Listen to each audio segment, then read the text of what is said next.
Assalamualaikum warahmatullahi wabarakatuh. Hadirin mustami'in dan mustami'at yang berbahagia, sesampainya di Baitul Muqaddas, Rasulullah SAW melakukan sholat berjamaah bersama para malaikat dan para nabi terdahulu. Dan beliau sendiri ditunjuk menjadi imam dalam jamaah tersebut. Setelah berjamaah, Rasulullah merasa haus sekali. Lalu malaikat Jibril menghidangkan 3 gelas minuman yang berbeda isinya kepada Nabi. Minuman itu adalah segelas madu, segelas susu, dan segelas khamar. Lalu malaikat Jibril mempersilahkan Nabi untuk meminumnya, dan Nabi pun hanya meminum segelas air susu. Setelah Nabi meminum air susu, Jibril bersyukur. Syukurlah, sesungguhnya Anda telah memilih yang suci, yaitu susu. Susu adalah lambang atas kejadian dan perkembangan Islam yang didasari oleh kesucian dan kebersihan hati. Kenapa Rasulullah tidak memilih segelas madu? Kenapa Rasulullah tidak memilih segelas khamar? Jika Rasulullah SAW memilih segelas madu, niscaya umatnya akan mementingkan kesenangan dunia saja. Dan jika Rasulullah SAW memilih segelas khamar, niscaya umatnya akan tersesat dan sedikit yang mengikuti seruannya. Tetapi orang-orang zaman sekarang malah banyak yang meminum khamar atau minuman keras. Naudzubillah min dzalik. Bapak-bapak, ibu-ibu, lanjut apa lanjut? Setelah apa yang dilakukan di Masjidil Aqsa selesai, Rasulullah bersama malaikat Jibril oleh Allah diangkat ke langit untuk menuju Sidratul Muntaha. Hadirin, inilah saat yang ditunggu-tunggu telah tiba, yaitu Mi'raj Nabi Muhammad SAW, naiknya Rasulullah SAW dari Masjidil Aqsa menuju Sidratul Muntaha. Sesampainya di langit yang pertama, malaikat Jibril langsung mengetuk pintu dan mengucapkan salam. Assalamualaikum. Lalu dari dalam terdengar suara yang menjawab salam beliau, Waalaikumsalam, dan bertanya kepada malaikat Jibril, siapakah di luar? Jibril menjawab, saya adalah Jibril dan yang bersama saya adalah Nabi Muhammad SAW. Kemudian penjaga pintu langit itu bertanya lagi, ada keperluan apa kamu kesini? Jibril menjawab, saya dan Rasulullah diutus oleh Allah untuk naik ke Sidratul Muntaha. Setelah semuanya jelas, kemudian Rasulullah dipersilahkan memasuki langit yang pertama.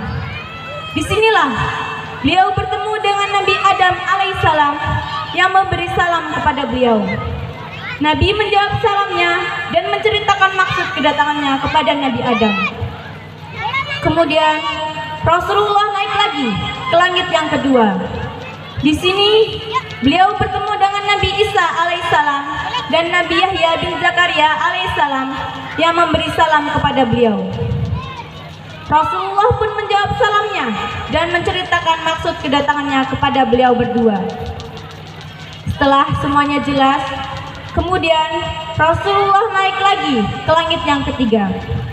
Di langit yang ketiga, beliau bertemu dengan Nabi Yusuf alaihissalam. Di langit yang keempat, beliau bertemu dengan Nabi Idris alaihissalam. Di langit yang kelima, beliau bertemu dengan Nabi Harun alaihissalam.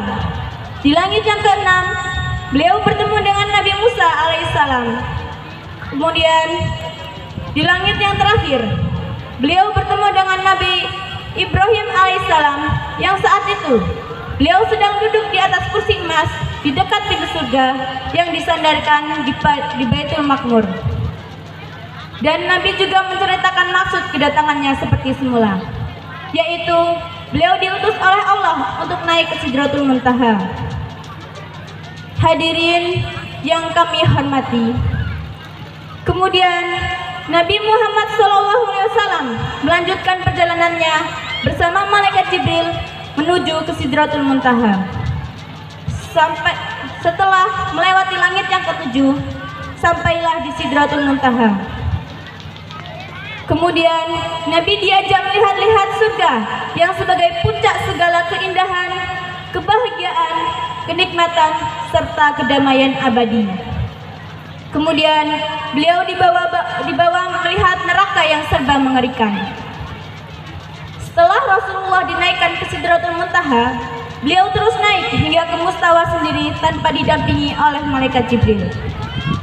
Rasulullah mendapatkan wahyu berupa perintah menjalankan salat yang langsung dari Allah tanpa perantaraan malaikat Jibril. Rasulullah pada awalnya menerima perintah salat sebanyak 50 kali dalam sehari semalam. Beliau menerimanya dengan lapang dada dan sama sekali tidak protes.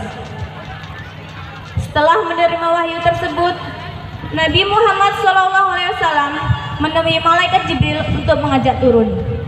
Dalam perjalanannya, beliau bertemu dengan Nabi Musa alaihissalam yang langsung bertanya kepada beliau, "Ya Muhammad, apa yang diwahyukan Allah kepadamu?"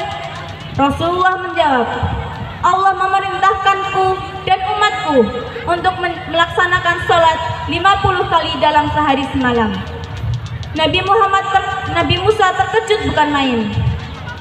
"Apa Muhammad, sholat 50 kali dalam sehari semalam? Apakah mungkin umatmu yang kecil-kecil itu sanggup melaksanakannya? Coba kamu pikirkan. Kembalilah dan mintalah keringanan kepada Allah." Setelah berpikir sejenak, Rasulullah akhirnya kembali menemui Allah untuk meminta keringanan supaya jumlah bilangan salatnya dapat dikurangi. Dan Allah memberi keringanan dengan menguranginya 5 kali, maka menjadi 45 kali. Lalu Rasulullah turun untuk menemui Nabi Musa yang langsung menanyakan perihal yang sama kepada Rasulullah. Kejadian ini sampai berulang-ulang beberapa kali. Akhirnya perintah sholat itu menjadi 5 kali dalam sehari semalam. Hadirin hadirat yang berbahagia, Nabi Musa berkata lagi, "Mintalah keringanan supaya dikurangi, sebab umatku yang besar-besar dan gagah-gagah tidak dapat menjalankannya, apalagi umatmu yang kecil." Kembalilah perintah Nabi Musa. Akan tetapi Nabi Muhammad berkata, "Demikian Nabi Musa, bukannya saya tidak kasihan dengan umat saya, tetapi saya sudah merasa malu kepada Allah untuk meminta keringanan lagi." Akhirnya Rasulullah meminta izin untuk melanjutkan perjalanannya bersama malaikat Jibril kembali ke Mekah dengan membawa oleh-oleh berupa sholat 5 waktu yang asalnya 50 kali dalam sehari semalam. Berkat himbauan dari Nabi Musa alaihissalam dan juga kegigihan Nabi Muhammad SAW untuk meminta keringanan kepada Allah, demikianlah akhirnya sholat 5 waktu itu menjadi suatu ketetapan yang wajib dilaksanakan oleh muslimin dan muslimat hingga sekarang sampai hari kiamat nanti. Hadirin hadirat rahimakumullah, demikianlah uraian Isra Mi'raj Nabi Muhammad SAW tahun 1444 Hijriah. Dan semoga dengan apa yang kami sampaikan, kita semua bisa mengambil hikmahnya. Amin, amin, amin ya rabbal alamin. Dan yang terakhir, kami mohon maaf atas kekurangan dan kesalahan kami. Apabila ada duri di jalan, singkirkanlah ke kali. Apabila ada kata-kata yang kurang berkenan, jangan dimasukkan di hati. Wabillahi taufiq wal hidayah, ihdinas syiratal mustaqim. Wassalamualaikum warahmatullahi wabarakatuh.